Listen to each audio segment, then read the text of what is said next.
நான்கு ஜீவன்களும் ஓய்வில்லாமல் ஆராதிக்கும் எங்கள் உன்னதமான தேவனே, நாங்களும் உம்முடைய இரத்தத்தினால் கழுவப்பட்டவர்களாய் உம்மை ஆராதிக்க வருகிறோம். சிங்காசனத்தில் வீற்றாளும் ஆட்டுக்குட்டி உயர்ந்தவரே, மூப்பரும் நான்கு ஜீவன்களும் என்னாலும் போற்றுவாரே.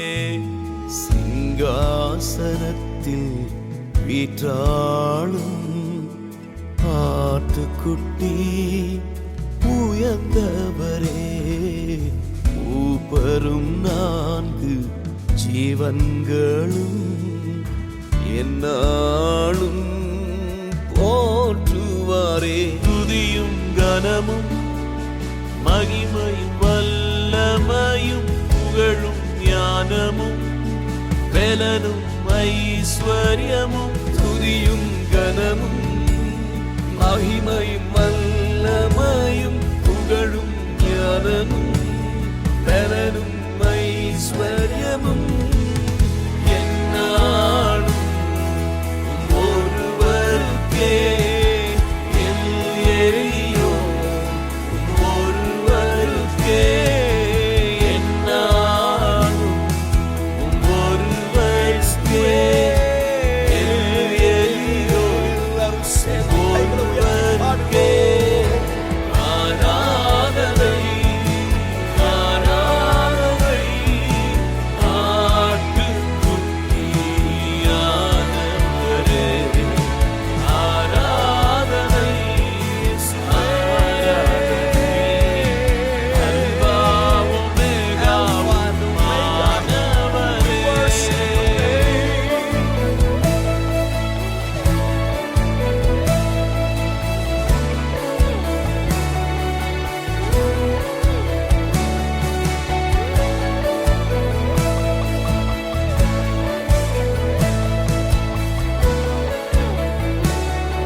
கோடி பரமசேனை தொழுதிடும் எங்கள் தூயவரே, பரிசுத்தனாக்கி உமக்கு முன் துதிகள் பாட நிறுத்தினீரே. கோடான கோடி பரமசேனை தொழுதிடும் எங்கள் தூயவரே, பரிசுத்தனாக்கி உமக்கு முன் துதிகள் பாட நிறுத்தினீரே. துதியும் கனமும் மகிமையும் வல்லமையும் புகழும் ஞானமும் பெலனும் ஐஸ்வர்யமும் ஒருவருக்கே எலியோன், ஒருவருக்கே என்னாலும் ஒருவருக்கே எலியோன், ஒருவருக்கே.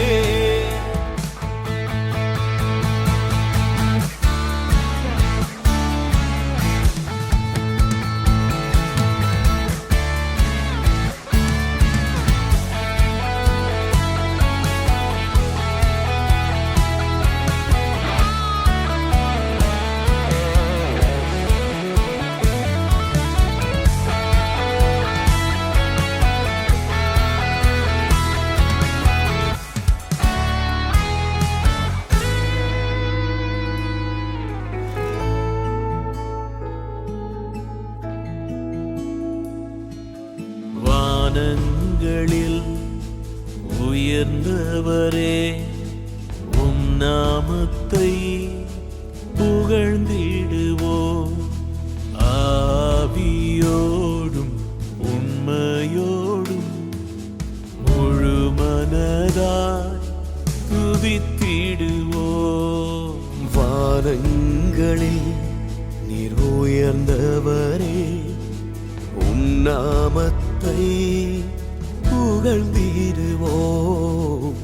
ஆவியோடும் உண்மையோடும் முழு மனதாய் துதித்திடுவோம். துதியும் கனமும் மகிமையும் வல்லமையும் புகழும் ஞானமும் பலனும் ஐஸ்வர்யமும் துதியும் கனமும் மகிமையும் வல்லமையும் புகழும் ஞானமும் பலனும் ஐஸ்வர்யமும் என்னாலும் ஒருவருக்கே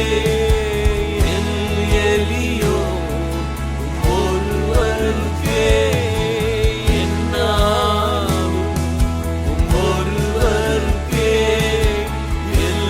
எலியோ ஒருவருக்கே ஆராதனை. கைகளை உயர்த்தி ஆச்சரியமான அந்த நாமத்தை இருந்தவரும் இருக்கிறவரும் வருகிறவருமாகிய சர்வ வல்லவராகிய எங்கள் தேவனாகிய கர்த்தரை, மேலே வானத்திலும் கீழே பூமியிலும் உம்மை அல்லாமல் இயேசுவே, உம்மை அல்லாமல் வேறே நாமம் இல்லையே.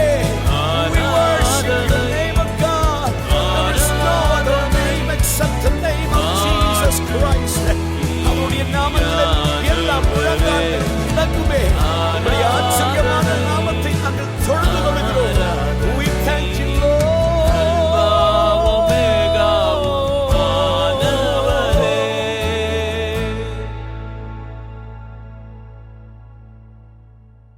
Price lord. கர்த்தருடைய நாமம் மகிமைப்படுவதாக. நாம் தொடர்ந்து இயேசு செய்த அற்புதங்களும் அடையாளங்களும் என்ற தலைப்பில் நாம் கேர்சல் செய்தியை பார்த்து வருகிறோம். இன்றைக்கும் தொடர்ந்து நாம் பார்க்க இருக்கிறோம். போன வாரங்களில் லாசருவை ஆண்டவராகிய இயேசு கிறிஸ்து உயிரோடு எழுப்பின அந்த சம்பவத்தை நாம் தியானித்து வருகிறோம். இன்றைக்கும் அந்த சம்பவத்திலேருந்து சில காரியங்களை நாம் கற்றுக்கொள்ள போகிறோம். இன்றைக்கி நம்ம பார்க்க போகிற காரியம், இயேசு கிறிஸ்து லாசருவுக்கு அந்த அற்புதத்தை செய்ததற்கு காரணம் என்னவாக இருக்கும் அப்படின்னு சொல்லிட்டு சில காரியங்களை வேத வசனத்திலிருந்து நாம் பார்க்க போகிறோம். முதலாவது யோவான் 11ஆம் அதிகாரம் 3 மற்றும் 5 வசனங்களை நாம் வாசிக்க கேட்கலாம். அப்பொழுது அவனுடைய சகோதரிகள், ஆண்டவரே, நீர் சிநேகிக்கிறவன் வியாதியாய் இருக்கிறான் என்று சொல்ல அவரிடத்திற்கு ஆள் அனுப்பினார்கள். இயேசு மார்த்தாளிடத்திலும் அவளுடைய சகோதரியினிடத்திலும் லாசருவினிடத்திலும் அன்பாயிருந்தார். இந்த 2 வசனங்களையும் நம்ம பார்க்கும்போது இயேசு லாசருவை நேசிக்கிறது வெளிப்படுகிறது. 3ஆம் வசனத்தில் நம்ம பார்க்கும் பொழுது அங்கு மரியாளும் மார்த்தாலும் ஆண்டவரிடத்தில் சொல்லி அனுப்புகிறாங்க, நீங்கள் சிநேகிக்கிற உங்களுடைய நண்பன், நீங்கள் சிநேகிக்கிறவன் லாசரு, அவன் பலவீனப்பட்டிருக்கிறான், வியாதிப்பட்டிருக்கிறான் என்று சொல்லி அவர்கள் சொல்லி அனுப்புகிறதை நாம் பார்க்குறோம். அப்போ ஒருவேளை இவங்களுடைய பார்வையில் இயேசு லாசருவை நேசிக்கிறார் அப்படின்னு சொல்லிட்டு நினச்சிக்கிட்டு இருக்காங்களோ அப்படின்னு கூட நம்ம யோசிக்கலாம். ஏன்னா சில நேரத்தில் சிலர் நம்மளை நேசிக்கிறாங்க நம்ம நினைக்கிறோம், ஆனால் அவங்களுடைய செயல்கள் அதை போக போக அவங்களுடைய நேசம் இல்லை என்பதை அது வெளிப்படுத்துகிறதா இருக்கிறது.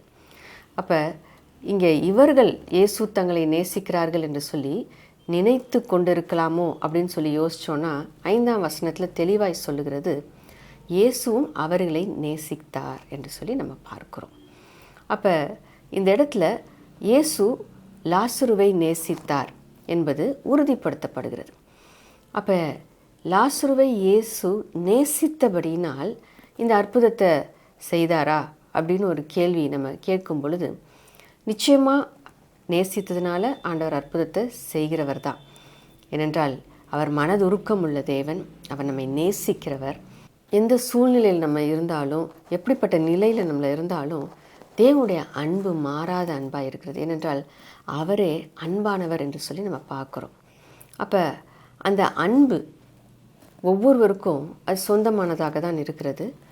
அவர் நம்மை நேசிக்கிறவராக தான் இருக்கிறார். அவருடைய பிள்ளைகளை அவர் நிச்சயமாக நேசிக்கிறார். அப்போ இந்த இடத்துல இயேசு லாசருவோடு பழகியிருந்தார், நேசித்திருந்தார்.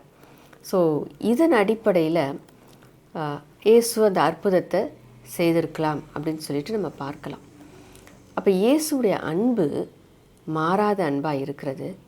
இயேசு இந்த பூமிக்கு வந்ததின் நோக்கமே மனிதர்களை மீட்கும்படியாக தான். ஆகையால் அவர் நம்மை நேசிக்கிறபடினால் அவர் நமக்கு நன்மை செய்கிறார் என்பது பொருந்துகிற ஒரு காரியம்தான். அப்போ இன்னும் நம்ம சில காரியங்களை நம்ம பார்க்கலாம். யோவான் 3:16 இப்படியாக சொல்லுகிறது, அவர் உலகத்தை நேசித்தார். பிதாவானவர் உலகத்தை நேசித்தபடினால் குமாரனாகிய கிறிஸ்துவை இந்த பூமிக்கு அனுப்பினார். வாசிக்க கேட்கலாம். தேவன் தம்முடைய ஒரே பேரான குமாரனை விசுவாசிக்கிறவன் எவனோ அவன் கெட்டுப்போகாமல் நித்திய ஜீவனை அடையும்படிக்கு அவரை தந்தருளி இவ்வளவாய் உலகத்தில் அன்பு கூர்ந்தார். அப்போ எவ்வளவாய் அவர் நம்மை நேசிக்கிறார். ஏனென்றால் அவரை விசுவாசிக்கிறவர்கள் மீட்கப்பட வேண்டும் என்பதற்காக, நித்திய ஜீவனை பெற்றுக்கொள்ள வேண்டும் என்பதற்காக, மரணத்தில் இருந்து விடுதலையை பெற்றுக்கொள்ள வேண்டும் என்பதற்காக தன்னுடைய குமாரனை அவர் அனுப்பினார் என்று சொல்லி நம்ம பார்க்குறோம். அவருடைய அன்பு எவ்வளவாய் இருக்கிறது என்பதை நாம் புரிந்து கொள்கிறோம். அதே நேரத்தில் குமாரனாகிய கிறிஸ்துவும் தன்னை அர்ப்பணித்தார். ஏனென்றால் அவருடைய இந்த செயலின் மூலமாக தேவனை விட்டு பிரிக்கப்பட்டிருக்கிற நாம் அவருடைய பிள்ளைகளாகும்படியாக, அவருடைய நேச பிள்ளைகளாய் மாறும்படியாக, அவருடைய அன்புக்கு பாத்திரவான்களாய் மாறும்படியாக அவரும் தன்னை ஒப்பு கொடுத்ததை நாம் பார்க்கிறோம். அப்போ இந்த இடத்துல அவர்கள் எவ்வளவாய் நம்மை நேசிக்கிறார்கள் என்பது இங்கே வெளிப்படுகிறது. அப்போ நம்மை மீட்கும்படியாக தன்னுடைய ஜீவனையே ஆண்டவராகிய இயேசு கிறிஸ்து கொடுத்தார். நம்மை மீட்கும்படியாக பிதாவாகிய தேவன் தம்முடைய ஒரே பேரான குமாரனை பூமிக்கு அனுப்பினார். அப்படி இருக்கும்போது அவருடைய அன்பு நம்மீது இருப்பதினால நிச்சயமாய் நாம் மீட்கப்படுகிறோம். நித்திய ஜீவனை நாம் பெற்றுக்கொள்கிறோம். மரணத்தின் மேல் ஜெயம் நாம் பெற்றுக்கொள்கிறோம். ஆகையால் இந்த இடத்துல தேவன் நம்மை நேசிக்கிறார் என்பது உறுதிப்படுகிறது. அவர் நம்மை நேசிக்கிறபடினால் அவர் நம்மை நிச்சயமாக ஆசீர்வாதத்தின் பாதையில் தான் நடத்துகிறவராய் இருக்கிறார். அவருடைய அன்பு அதிகமாய் நம்முடைய வாழ்க்கையில் வெளிப்படுகிறதாய் இருக்கிறது. நாம் இன்னைக்கு ஏற்றுக்கொண்ட அவருடைய பிள்ளைகளாக இருக்கிறோம் அப்படின்னா அது அவருடைய அன்பு நிமித்தமாக தான். இன்றைக்கி நாம் பிள்ளைகளாக இருப்பதினால சகல விதமான நன்மைகளையும் ஆசீர்வாதங்களையும் நாம் அனுபவித்து கொண்டிருக்கிறோம். அதுவும் அவருடைய அன்பு நிமித்தமாக தான். ஆகையால் அவர் நம்மை நேசிக்கிறார். நிச்சயமாய் நம்மை அவர் நேசிக்கிறபடினால் நாம் நல்லா இருக்கணும் அப்படின்றதுக்காக தான் அவர் தன்னையே ஒப்பு கொடுத்தார் என்பதை நாம் பார்க்கிறோம். அடுத்ததாக 1 யோவான் 4:19 நம்ம வாசிக்க கேட்கலாம். அவர் முந்தி நம்மிடத்தில் அன்பு கூர்ந்தபடியால் நாமும் அவரிடத்தில் அன்பு கூறுகிறோம். இந்த வசனத்தில் நம்ம பார்க்கும்போது அவர் முதலாவது நம்மை நேசித்தார். ஆகையால் தான் நாம் அவரை நேசிக்கிற இந்த சந்தர்ப்பத்தை பெற்றிருக்கிறோம். அப்போ அவர் நேசித்து அவர் இந்த இடத்துல நமக்காக அவர் பூமிக்கு இறங்கி வந்தது நிமித்தமாக நாம் இன்னைக்கு அவரை நேசிக்கத்தக்க அந்த தகுதி உள்ளவர்களாய் நாம் இருக்கிறோம். அப்போ இங்கே பார்க்கும் பொழுது அவர் நம்மை நேசிக்கிறார். அந்த அன்பு ஒருபோதும் மாறாத அன்பாக இருக்கிறது. அவர் நாம் சத்துருக்களாக இருந்தபோது நம்மை சிநேகித்தார் என்று சொல்லி நம்ம பார்க்கிறோம்.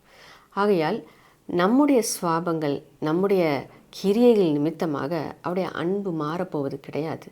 அவர் நம்மை ஆரம்பத்திலேருந்தே அவர் நம்மை நேசிக்கிறார். நாம் ரட்சிக்கப்படுவதற்கு முன்பாகவே அவர் நம்மை நேசிக்கிறார். அவர் நம்மை முன்குறித்திருக்கிறார்.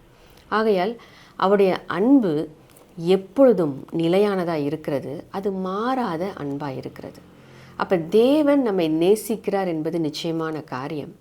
ஆகையால் நம்முடைய வாழ்க்கையில் அவர் நாம் நல்லா இருக்கணும், நாம் ஆசீர்வாதத்தோடு இருக்கணும், நம்ம செழிப்பாக இருக்கணும், சுகமாக இருக்கணும், நாம் மற்றவர்களுக்கு இந்த நன்மையான காரியத்தை பகிர்ந்து கொடுக்குற ஒரு ஆசீர்வாதத்தின் ஸ்தானத்தில் இருக்கணும். நாம் பெற்ற இந்த ஆசீர்வாதத்தை, இந்த இணைப்பை, தேவனோடு இருக்கிற இந்த ஐக்கியத்தை, உறவை, பிள்ளை என்கின்ற ஸ்தானத்தை இன்னும் பெற்றுக்கொள்ளாமல் இருக்கிற தேவன் உருவாக்கின ஜனங்கள் இருக்கிறாங்க. அவர்களையும் தேவனண்டை கொண்டு வர வேண்டும் என்று தேவன் நமக்கு இந்த சந்தர்ப்பங்களையும் இந்த தருணங்களையும் இந்த ஆசீர்வாதங்களையும் அவர் கொடுக்கிறவராய் இருக்கிறார். ஆகையால் தேவன் நம்மை நேசிக்கிறார் என்பது உறுதியான காரியமாக இருக்கிறது. தேவன் நம்மை நேசிக்கிறபடியினால் அவர் நமக்கு நிச்சயமாய் நன்மை செய்கிறவராக இருக்கிறார் என்பதையும் நாம் புரிந்து கொள்ள முடியும். ஆகையால் தேவன் நம்மை நேசிக்கிறபடியினால் நாமும் மற்றவர்களை நேசிக்கணும். நாமும் மற்றவங்களுடைய வாழ்க்கையில் தேவனுடைய அன்பை வெளிப்படுத்த வேண்டும். இந்த அன்புக்குள்ளே அவர்களை அழைத்து வர வேண்டும். 1 யோவான் 4ஆம் அதிகாரம் 20-21 வசனத்தை நம்ம வாசிக்க கேட்கலாம். தேவனிடத்தில் அன்பு கூறுகிறான் என்று ஒருவன் சொல்லியும் தன் சகோதரனை பகைத்தால் அவன் பொய்யன். தான் கண்ட சகோதரனிடத்தில் அன்பு கூறாமல் இருக்கிறவன் தான் காணாத தேவனிடத்தில் எப்படி அன்பு கூறுவான்? தேவனிடத்தில் அன்பு கூறுகிறவன் தன் சகோதரனிடத்திலும் அன்பு கூற வேண்டும் என்கிற இந்த கற்பனையை அவராலே பெற்றிருக்கிறோம். இங்கே நம்ம பார்க்கும் பொழுது தேவன் நம்மை நேசிக்கிறார். ஆகையால் நாம் அவரை நேசிக்கிறோம் என்றால் வசனம் சொல்லுகிறது நம்முடைய சகோதரர்களை நாம் நேசிக்க வேண்டும். அப்போ காணாத தேவனை நம்ம எப்படி காண்கிற மனிதர்களை நேசிக்காமல் காணாத தேவனை எப்படி நம்ம நேசிக்க முடியும் அப்படின்னு சொல்லிட்டு இங்கே சொல்லப்படுகிறதை நாம் பார்க்கிறோம். ஆகையால் காண்கிறவர்களை நேசித்து நாம் தேவனை நேசிக்கிறோம் என்பதை நாம் வெளிப்படுத்த வேண்டும். அதான் நம்ம பார்த்தோம். தேவன் நம்மை நேசித்தபடினால் நாம் இன்றைக்கி ஆசீர்வாதமான ஸ்தானத்தில் இருக்கிறோம். ஆகையால் இன்னும் தேவனை அறியாதவங்க இருக்கிறாங்க. இல்லை நம்ம சகோதர சகோதரிகளுக்கு நாம் செய்ய வேண்டிய உதவிகள் இருக்கிறது. நாம் நேசிக்கிறோம் என்றால் நாம் அவர்களுக்கு உதவி செய்ய வேண்டும். அதே நேரத்தில் இன்னும் ரட்சிக்கப்படாதவர்கள் நம்முடைய குடும்பத்தில் இருப்பாங்கன்னா, நம்முடைய நண்பர்களாக இருப்பாங்கன்னா, அவர்களின் தேவனுடைய அன்புக்குள்ளே கொண்டு வர வேண்டியது அது நம்முடைய பொறுப்பாக இருக்கிறது. அப்படி நம்ம செயல்படும் போது தான் நாம் தேவனை நேசிக்கிறோம் என்பதை நாம் வெளிப்படுத்துகிறோம். அது செயலாக வெளிப்படுகிறது. அப்போ உண்மையாகவே நாம் தேவனை நேசிக்கிறோம் அப்படின்னா நாம் மற்றவர்களுக்கு நன்மை செய்கிறவர்களாக, அவர்களை நேசிக்கிறவர்களாக, மற்றவர்கள் நமக்கு விரோதமாக காரியங்களை செய்யும் போதும் மன்னித்து மறந்து எப்படி இயேசு நம்மை மன்னித்தாரோ அதே போல் நாமும் மன்னித்து மற்றவர்களை ஏற்றுக்கொள்ளும்போது அவர் எப்படி நம்மளை நேசிக்கிறாரோ அதே போல் நாமும் அவரை நேசிப்பதினால் இவர்களை நாங்கள் மன்னித்தோம், இவர்களை நாங்கள் நேசிக்கிறோம் நம்ம சொல்ல முடியும். அதே நேரத்தில் அழிந்து போகிற ஆத்மாக்களை தேவன் நேசிக்கிறார். அவர்கள் அழிந்து போவது தேவனுடைய சித்தம் அல்லவே அல்ல. ஆகையால் அவர்களை நாம் நேசித்து அவர்களுக்காக நம்ம பிரயாசப்படணும், ஜெபிக்கணும். அந்த ஆத்மாக்களை நம்ம தேவனுடைய கொண்டு வர வேண்டும். தேவனுடைய உறவில் நம்ம கொண்டு வர வேண்டும். அவர்கள் ரட்சிக்கப்பட வேண்டும்.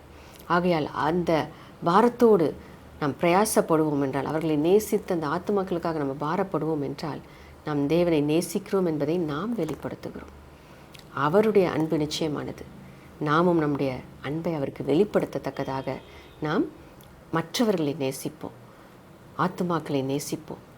கர்த்தரை நாம் நேசிக்கிறோம் என்பதை நாம் தெரியப்படுத்துவோமாக.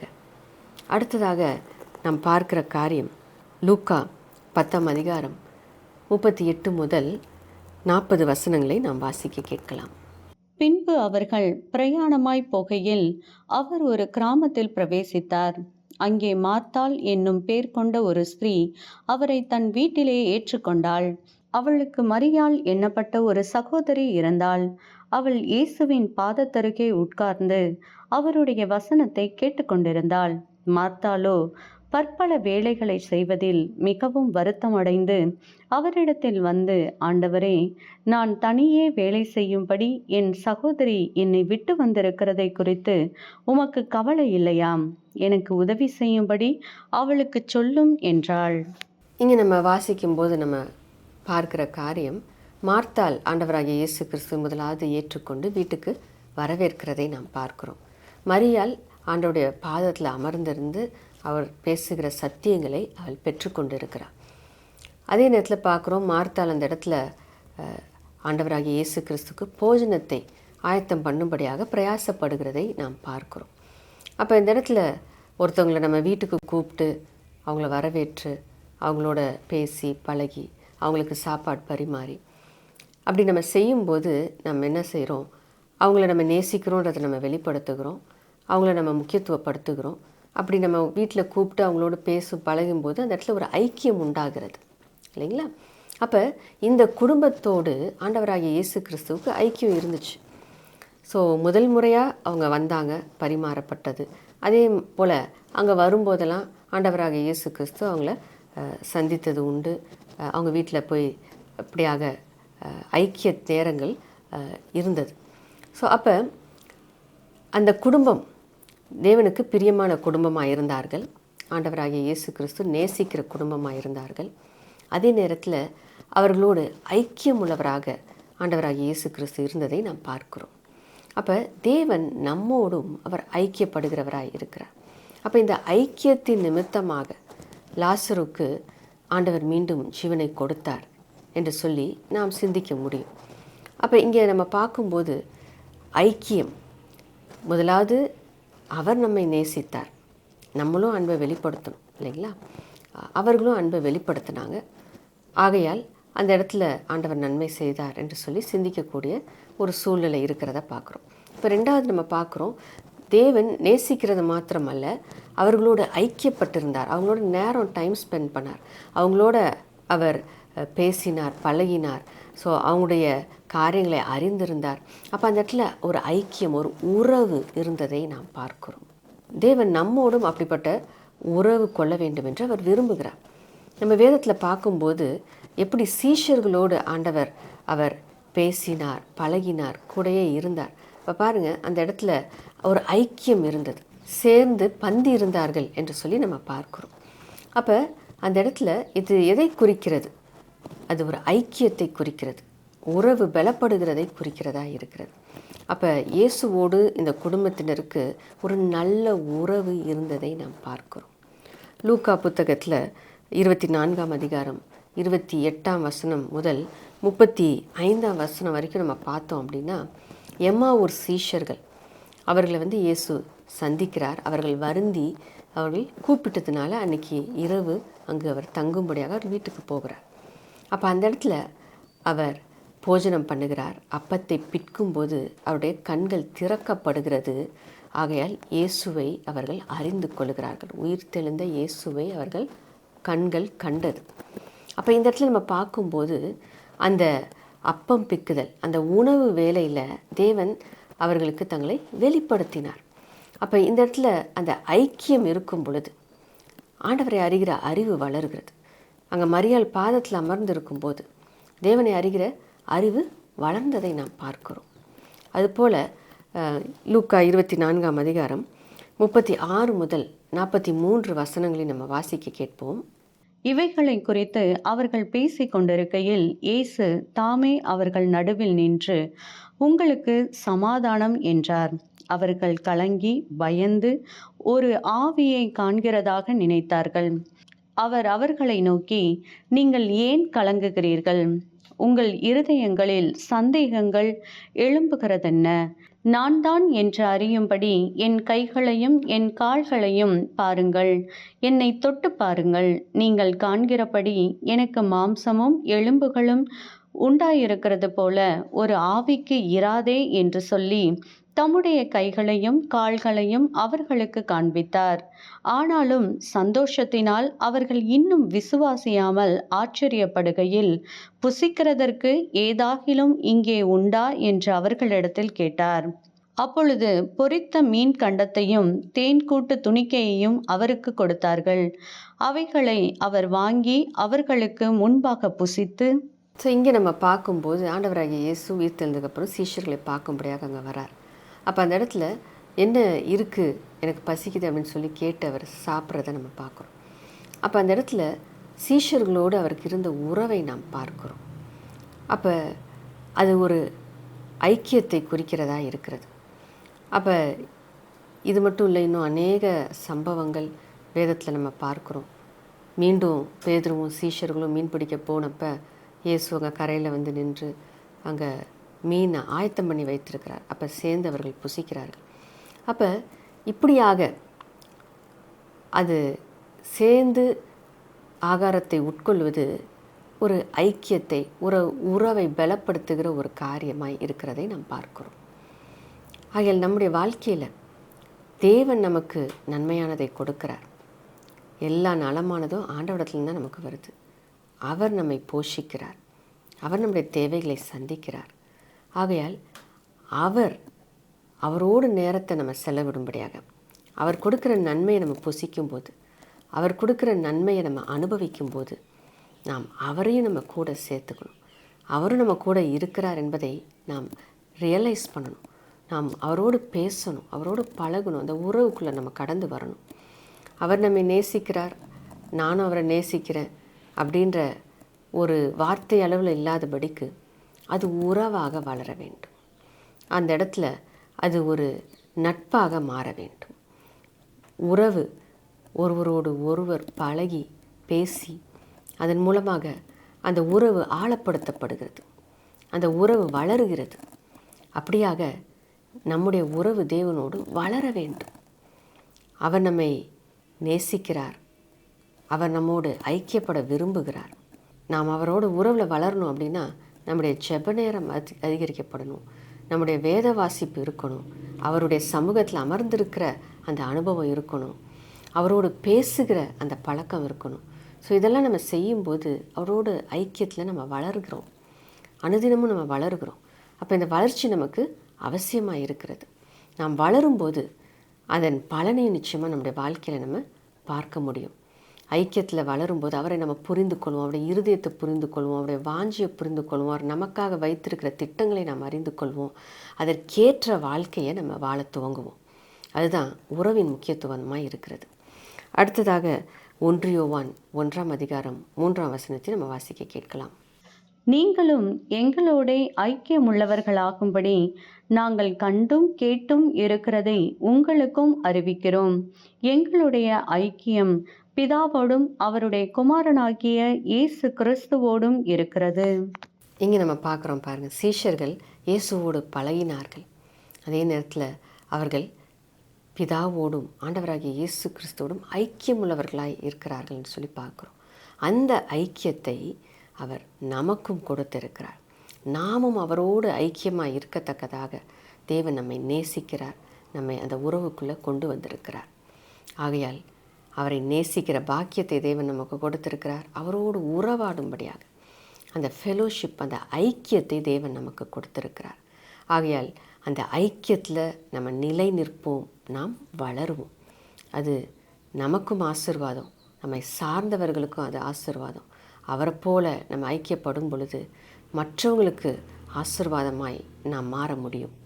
மூன்றாவதாக நாம் பார்க்கிற காரியம் யோவான் 11:11.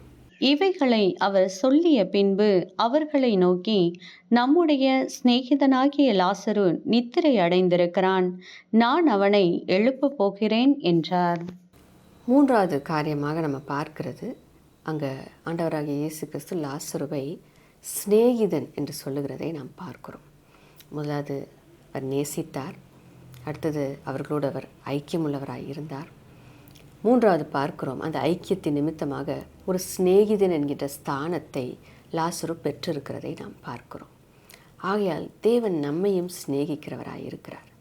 ஆகையால் அவர் நம்மை நேசிப்பதை நமக்கு கொடுத்திருக்கிற அந்த உறவின் மூலமாக அது பின்பாக ஒரு நண்பன் என்கின்ற ஒரு ஸ்தானத்தையும் அவர் கொடுத்திருக்கிறதை நாம் பார்க்கிறோம்.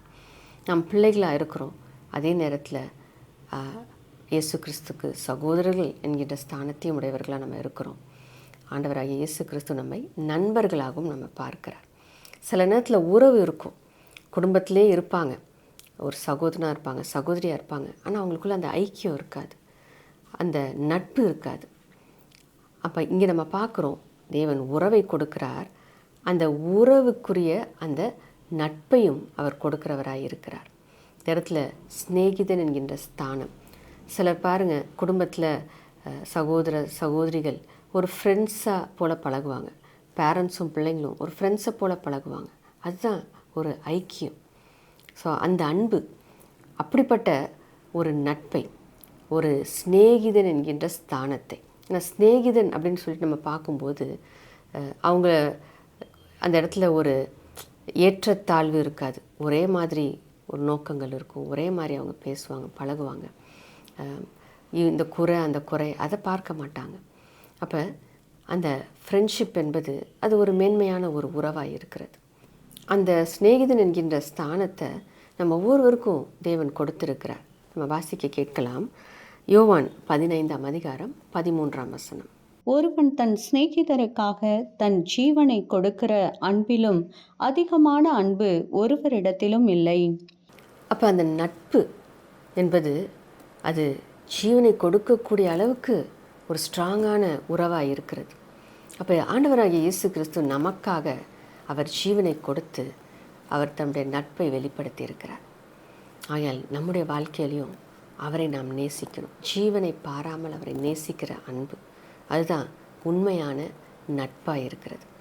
அந்த நட்பு, அந்த ஃப்ரெண்ட்ஷிப், அவரை நம்ம சிநேகிக்கும் போது, அவரை நம்ம ஒரு நண்பராய் நம்ம பார்க்கும் பொழுது அவருக்காக நம்முடைய வாழ்க்கையை வாழ நம்ம விட்டு கொடுக்க முடியும். ஜீவனை கொடுக்கணும்னு அவசியம் இல்லை. நம்ம வாழ்கிற வாழ்க்கையை அவருக்காக நம்ம வாழலாம். நம்முடைய சுயத்தின் காரியத்தை விட்டு அவருக்கு என்ன பிடிக்கும், அவருக்கு என்ன பிரியமானது, அவர் இஷ்டப்படுறது என்ன, அதை யோசித்து அவருக்காக நம்ம வாழும்போது அந்த நட்பை நம்ம கனப்படுத்துகிறோம். ஏனென்றால் அவர் நம்மை நேசித்தார். அவர் நமக்கு உறவை ஏற்படுத்தி கொடுத்திருக்கிறார். நண்பனாக அவர் நம்மை பார்க்கிறார். அந்த நட்பை நாம் மதிக்க வேண்டும். நாமும் அவரை நேசிக்க வேண்டும். அந்த நட்புக்குள்ளே நாம் நிலைத்து நிற்க வேண்டும். வாசிக்கலாம். 14ஆம் வசனத்தை நம்ம வாசிக்கலாம். நான் உங்களுக்கு கற்பிக்கிற யாவையும் நீங்கள் செய்வீர்களானால் என் சிநேகிதராய் இருப்பீர்கள். அப்போ நாம் அவருடைய சிநேகிதராக இருக்கணும் அப்படின்னா ஆண்டவராகிய இயேசு கிறிஸ்து சொல்லுகிற காரியம், அவர் கற்பிக்கிற காரியங்களுக்கு நாம் அதை செயல்படுத்தணும், அதுக்கு கீழ்ப்படியணும் அப்படின்னு சொல்லிட்டு நம்ம பார்க்குறோம். அப்படி வார்த்தையின்படி நம்ம செயல்படும் போது நாமும் அவர்களுக்கு நண்பர்களாக நம்ம இருப்போம் என்று சொல்லி பார்க்குறோம். அவர் நம்முடைய நண்பராக இருக்கிறார். நாம் அவருடைய நண்பராக இருக்க வேண்டும் என்றால் அவருக்கு பிரியமானதை செய்யணும். அவருடைய வார்த்தையின்படி நாம் வாழ வேண்டும். அடுத்த வசனத்தை நம்ம வாசிக்க கேட்போம். இனி நான் உங்களை ஊழியக்காரர் என்று சொல்லுகிறதில்லை. ஊழியக்காரன் தன் எஜமான் செய்கிறதை அறிய மாட்டான். நான் உங்களை சிநேகிதர் என்றேன். ஏனெனில் என் பிதாவினிடத்தில் நான் கேள்விப்பட்ட எல்லாவற்றையும் உங்களுக்கு அறிவித்தேன். அப்போ இந்த இடத்துல நம்ம பார்க்கும்போது நாம் சிநேகிக்கும் போது அவருடைய வார்த்தையின்படி நம்ம நடக்கணும் அப்படின்னு சொல்லிட்டு பார்த்தோம். அப்போ அவருடைய வார்த்தையின்படி நம்ம நடக்கிறது அது அன்பின் நிமித்தமாக. ஏனென்றால் இயேசு என்ன சொல்கிறாரு, நான் உங்களை நேசிக்கிறேன், நான் உங்கள் சிநேகிதராக நான் உங்களை பார்க்குறேன். ஆகையால் நான் எனக்கு எதையுமே நான் மறைச்சி வைக்கல. பிதா எனக்கு எதை வெளிப்படுத்துகிறாரோ எல்லாத்தையுமே நான் உங்கள்கிட்ட சொல்கிறேன். நான் உங்களை ஒரு அடிமையாக நான் சொல்கிறேன் அதனால் நீ செய் அப்படின்னு நான் உங்களை நடத்தலை. நான் உங்களை நேசிப்பதுனால பிதா எனக்கு சொல்கிற அந்த காரியத்தை நான் உங்களிடத்தில் பகிர்ந்து சொல்கிறேன். எதையுமே நான் மறைக்கலை. ஒரு நண்பனாக உங்களை நான் பார்க்குறேன். என்னுடைய தரிசனம் உங்களுடைய தரிசனமாக இருக்கட்டும். நான் விரும்புகிறது உங்களுடைய விருப்பமாக இருக்கட்டும். பிதா விரும்புகிறது உங்களுடைய விருப்பமாக இருக்கட்டும். அப்போ அந்த நட்பு, நான் எப்படி உங்களை நான் நேசிக்கிறேன், நான் பிதா சொல்கிறத உங்களுக்கு அப்படியே நான் சொல்கிறேன். அப்போ நீங்களும் என்னை நேசித்து நான் சொல்வதை கை கொண்டு நான் கொடுத்துருக்கிற அந்த ஸ்தானத்தை உணர்ந்து அன்பின் நிமித்தமாக நான் பிதா சொல்கிறத தான் நான் உங்களுக்கு சொல்கிறேன் அப்படின்றத புரிந்து கொண்டு அது உங்கள் நன்மைக்காக என்பதை அறிந்து கொண்டு அந்த வார்த்தையின்படி நட்பின் நிமித்தமாக நீங்கள் வாழுங்க அப்படின்னு சொல்லிட்டு ஆண்டவர் சொல்லுகிறத நம்ம பார்க்குறோம். அதில் ஒரு கட்டாயத்தின் அடிப்படையில் நம்ம அந்த உறவின் நிமித்தமாக அந்த நட்பின் நிமித்தமாக அவரை பிரியப்படுத்த வேண்டும் என்பதற்காக, அந்த உறவை கனப்படுத்த வேண்டும் என்பதற்காக அவருடைய வார்த்தையின்படி நம்ம வாழ நம்ம நினைப்போம் என்றால் அந்த அன்பு நம்மை வாழ வைக்கும். அந்த உறவு நம்மை அவருக்கு பிரியமாய் வாழ வைக்கும். ஆகையால் நாம் அவரை நேசிப்பதிலும் அவருக்காக வாழ்வதிலும் அதில் நம்ம நாட்டத்தை செலுத்தும் பொழுது, இந்த தேவனுடைய அன்பை நம்ம புரிந்து கொண்டு அவரை நேசிக்க நம்ம வாழும் பொழுது நாம் நிச்சயமாய் மிகுந்த பலனை நம்முடைய வாழ்க்கையில் பார்க்க முடியும். ஆகையால் இந்த 3 காரியங்கள் லாசருடைய வாழ்க்கையிலேருந்து நாம் பார்க்கிறோம். தேவன் அதை நமக்கும் கொடுத்திருக்கிறார்.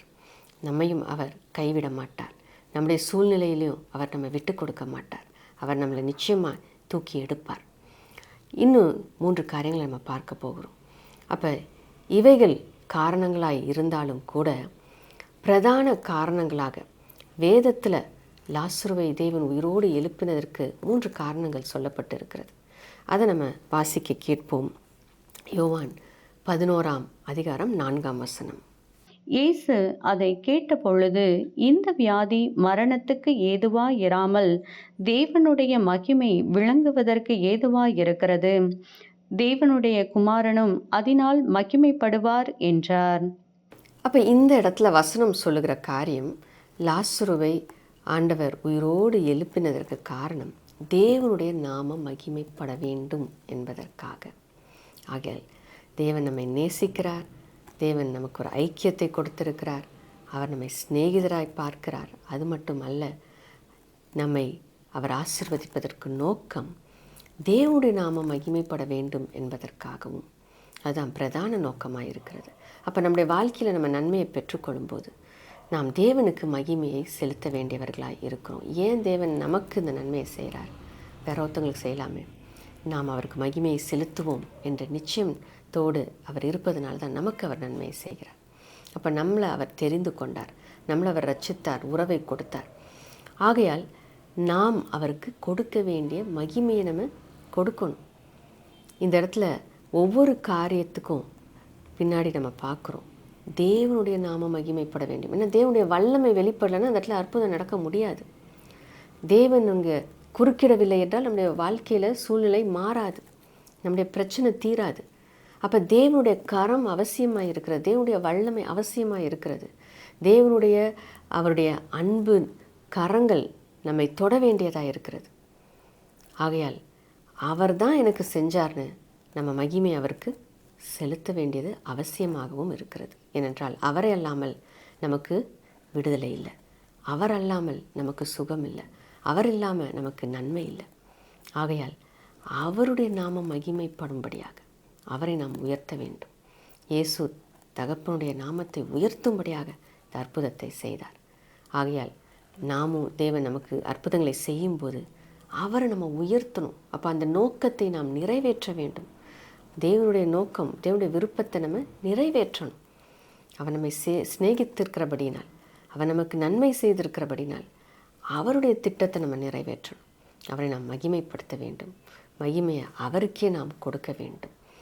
நம் மூலமாக ஆண்டவர் சில அற்புதங்களை செய்யும்போது, மற்றவங்களுக்கு நன்மை செய்யும்போது தேவன் செய்தார் என்பதை நம்ம சொல்லணும். நான் இல்லை, தேவன் என் மூலமாக செய்தார், அவருடைய வல்லமை தான் அதை செஞ்சிச்சு, அவருடைய கரம் தான் அதை செஞ்சிச்சு. அதை நம்ம அக்னாலேஜ் பண்ணணும், அதை நம்ம சொல்லணும். தேவ கிருபையினால் நான் பெற்றுக்கொண்டேன், தேவனுடைய கரத்தினால், அவருடைய அன்புனால் இந்த காரியம் நடந்தது என்பதை நாம் சொல்லி அவரை மகிமைப்படுத்த வேண்டியது அவசியமாக இருக்கிறது. அடுத்ததாக நம்ம பார்க்கிற காரியம் யோவான் 11ஆம் அதிகாரத்தில் 15ஆம் வசனம். நான் அங்கே இராததினால் நீங்கள் விசுவாசம் உள்ளவர்களாகிறதற்கு ஏது உண்டென்று உங்கள் நிமித்தம் சந்தோஷப்படுகிறேன். இப்பொழுது அவனிடத்திற்கு போவோம் வாருங்கள் என்றார். இந்த வசனத்தில் நம்ம பார்க்கும்போது ஆண்டவராகிய இயேசு கிறிஸ்து சொல்லுகிற காரியம், அவன் வியாதியாக இருக்கும்போது நாங்கள் இல்லாததுக்கு காரணம், அப்போ நான் அங்கே இல்லாததுனால அவன் மரித்து போனான், நான் அவனோட உயிரோடு எழுப்ப போகிறேன். ஆகையால் இதை பார்க்குற நீங்கள் உங்களுடைய விசுவாசத்தில் நீங்கள் பலப்பட போகிறீங்க. ஆகையால் நான் சந்தோஷப்படுகிறேன் என்று ஆண்டவராகிய இயேசு அங்கே சொல்லுகிறதை நாம் பார்க்குறோம். அப்போ சீஷர்கள் இதை பார்க்கும் பொழுது தேவனுடைய வல்லமை குறித்தவர்கள் அறிந்து கொள்ள வேண்டும். இயேசு தேவகுமாரன் என்பதை புரிந்து கொள்ள வேண்டும். ஆண்டவராகிய இயேசு கிறிஸ்து எவ்வளவு வல்லமை உள்ளவர், மரணத்தை அவர் விழுங்கத்தக்கவர், மரணத்தை ஜெயிக்கத்தக்கவர், மரணம் ஆண்டவராகிய இயேசு கிறிஸ்துவை ஒன்றும் செய்ய முடியாது என்பதை அவர்கள் அறிந்து கொள்ளும்படியாக, அவர்கள் விசுவாசிக்கும்படியாக, அவர்கள் விசுவாசத்தில் பலனடையும்படியாக இந்த காரியத்தை நான் செய்கிறேன் அப்படின்னு சொல்லிட்டு இயேசு சொல்லுகிறதை நாம் பார்க்குறோம். அதுபோல தான் நம்முடைய வாழ்க்கையில் ஆண்டவர் அற்புதத்தை செய்யும்போது அவர் சொல்லுகிறார், உங்களுடைய விசுவாசம் அது பலப்பட வேண்டும் என்று அவர் விரும்புகிறார். ஆகையால் தான் நம்முடைய வாழ்க்கையில் நன்மைகளை அவர் படிப்படியாக செய்கிறார். அதை பார்க்க பார்க்க நம்முடைய விசுவாசம் வளர்கிறது. இயேசுவால் இதை செய்ய முடியும், அவரால் இந்த நன்மையை செய்ய முடியும், அவர் இந்த அற்புதத்தை செய்ய முடியும், அவர் இந்த ஆச்சரியமான காரியத்தை செய்ய முடியும் என்பதை நீங்கள் விசுவாசிக்கும்படியாக அவர் நம்முடைய வாழ்க்கையில் அற்புதங்களை அவர் செய்கிறவராய் இருக்கிறார். ஏனென்றால் அற்புதங்கள் இந்த உலகத்தில் இருக்கிற காரியங்களோட அது முடிந்து போகுது. ஆனால் நம்முடைய விசுவாசம் நம்மை பரலோக ராஜ்யத்துக்கு கொண்டு போய் சேர்க்கிறதா இருக்கிறது. ஆகையால் விசுவாசம் தான் அவசியமாக இருக்குது. அப்போ இப்படிப்பட்ட அற்புதங்கள் மூலமாக ஆண்டவர் என்ன செய்கிறார்? நம்முடைய விசுவாசத்தை கட்டி எழுப்புகிறார். நம்முடைய விசுவாசத்தின் மூலமாக நாம் அவரை கிட்டி சேருகிறோம். அவருடைய ராஜ்யத்துக்குள்ளே நம்ம பிரவேசிக்கிறோம். ஆகையால் தேவன் விசுவாசத்தில் நம்மை கட்டி எழுப்பும்படியாக இப்படிப்பட்ட அதிசயங்களையும் அற்புதங்களையும் அவர் நம்முடைய வாழ்க்கையில் செய்கிறவராய் இருக்கிறார். இதுதான் தேவனுடைய நோக்கமாய் இருக்கிறது. மூன்றாவதாக நம்ம பார்க்கிற காரியம் அதே யோவான் 11ஆம் அதிகாரத்தில் 45ஆம் வசனத்தை வாசிக்க கேட்கலாம். அப்பொழுது மரியாளிடத்தில் வந்திருந்து இயேசு செய்தவைகளை கண்டவர்களாகிய யூதர்களில் அநேகர் அவரிடத்தில் விசுவாசம் உள்ளவர்களானார்கள். இங்கே நம்ம பார்க்கும்போது இயேசு உயிரோடு லாசருவை எழுப்பும்போது அந்த இடத்துல இருந்த யூதர்கள் அதை பார்த்து ஆச்சரியப்பட்டு இயேசுவை விசுவாசித்தார்கள். அப்போ மூன்றாவது நோக்கம் என்னென்று சொல்லி நம்ம பார்க்கும் பொழுது, புறஜாதியார் தேவன் செய்கிற அற்புதத்தை பார்க்கும் பொழுது, நம்முடைய வாழ்க்கையில் அவர் செய்கிற அடையாளங்கள், அற்புதங்கள், நன்மைகளை பார்க்கும் பொழுது தேவன் மேல் விசுவாசம் வைக்கும்படியாக, ரட்சிப்புக்குள்ளே கடந்து வரும்படியாக, இயேசுதான் மெய்யான தேவன் என்பதை அவர்கள் புரிந்து கொள்ளும்படியாக அவர் இப்படிப்பட்ட நன்மைகளை நம்முடைய வாழ்க்கையில் செய்கிறவராய் இருக்கிறார். ஆகையால் தேவன் அற்புதத்தையும் அடையாளங்களையும் செய்வதற்கு பிரதான நோக்கங்கள் இவைகளாய் இருக்கிறது. வேதத்தின் அடிப்படையில் நாம் பார்க்கிறோம்.